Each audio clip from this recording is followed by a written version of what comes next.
ಇಂದೇ ಡೌನ್ಲೋಡ್ ಮಾಡಿ ಮತ್ತು ನಿಮ್ಮ ನೆಚ್ಚಿನ ಶೋಗಳನ್ನು ಆನಂದಿಸಿ.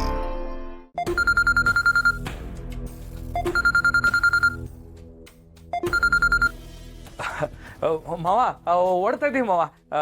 ಇನ್ನೇನು ಬರ್ತಾ ಇದ್ದೀವಿ, ಬಂದ್ಬಿಡ್ತೀವಿ. ಅದು ಗೊತ್ತು ಕಣೋ ಶಿವು. ಒಣ ಮರನ ಬೆಂಕಿ ತಿಂತು, ಹಸಿ ಮರನ ಚಿಂತೆ ತಿಂತು ಅನ್ನೋ ಹಾಗೆ ನೀನು ನಿನ್ನ ತಾಯಿ ಶಾರದೆ ಬಗ್ಗೆ ಯೋಚನೆ ಮಾಡ್ತಾ ಮನ್ಸು ಕೆಡಿಸ್ಕೊಂಡಿರ್ತೀಯ. ಹಾಗಂತ ಜವಳಿ ಒಡವೆ ತರೋದಕ್ಕೆ ನಿನ್ನ ತಾಯಿನ ಬಿಟ್ಟು ಬರಬೇಡಪ್ಪ, ಅವರನ್ನು ಜೊತೆಲೆ ಕರ್ಕೊಂಡು ಬಾ.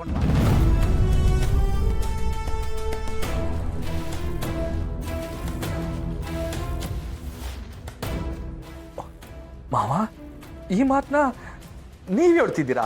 ಹೌದು ಕಣೋ ಶಿವು, ನಾನೇ ಫೋನ್ ಮಾಡ್ತಿರೋದು ನಿಮ್ಮ ಮಾವ. ಯಾಕೆ ಆಶ್ಚರ್ಯ ಆಗ್ತಿದ್ಯಾ?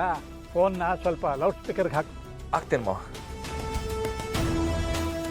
ಈ ಮಾರಿಗುಡಿ ದೇವರು ವೀರಭದ್ರ ದೇವಿ ಪುತ್ರನ ತಾಯಿ ಶಾರದಮ್ಮನಿಗೆ ಸಾಷ್ಟಾಂಗ ನಮಸ್ಕಾರ.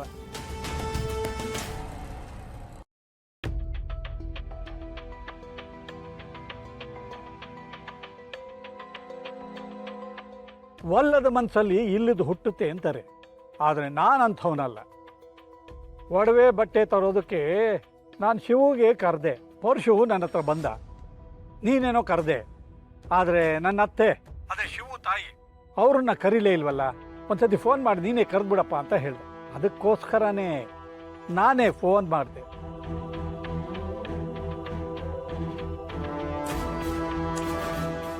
ಮಾವ, ನಾನು ಹೇಳೋದ್ನ ಕೋಪ ಮಾಡ್ಕೋಬೇಡ ಕಂದ. ಮದುವೆ ಶುಭ ಕಾರ್ಯ ನಡೀತಿದೆ. ಊರು ಯಜಮಾನ ಆಗಿ ನನ್ನ ಅಳಿಯನ ತಾಯಿನ ನಾನೇ ಕರಿತಿದ್ದೀನಿ ಅಂದರೆ ವಿಷಯ ಎಷ್ಟು ಸೂಕ್ಷ್ಮವಾಗಿದೆ ಅಂತ ನೀನೇ ಅರ್ಥ ಮಾಡ್ಕೋ ಶಿವು.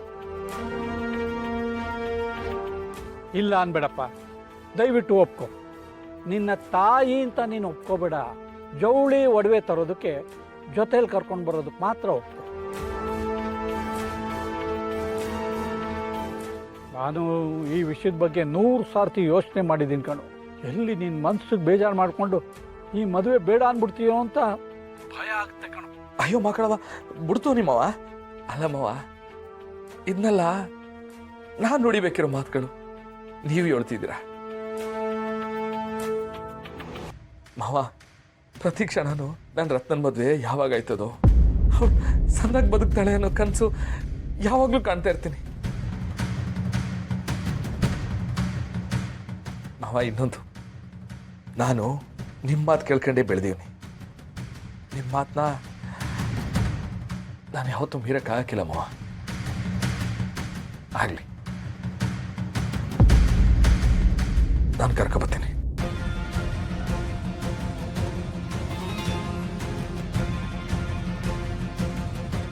ಒಳ್ಳೇದಪ್ಪ, ತುಂಬ ಸಂತೋಷ ಕಣ. ಫೋನ್ ಇಡ್ತೀನಿ. ಮಾವ ಹೇಳೋರೆ ಕರ್ಕೊಂಬರ್ಬೋದು ಅಂತ, ಬೇರೆ ತಯಾರಾಗಿ. ಒಂದು ನಿಮಿಷ. ಆ ಬ್ರಹ್ಮ ಬಂದು ಹೇಳಿದ್ರು ಮಾತು ಕೇಳಲ್ಲ ಅಂತಂದಲ್ಲ, ಈಗ ಹೆಂಗೆ ಒಪ್ಕೊಂಬಿಟ್ಟೆ? ನನಗೆ ನನ್ನ ಮಾವ ಆ ಬ್ರಹ್ಮಂಗಿಂತನೂ ಹೆಚ್ಚು.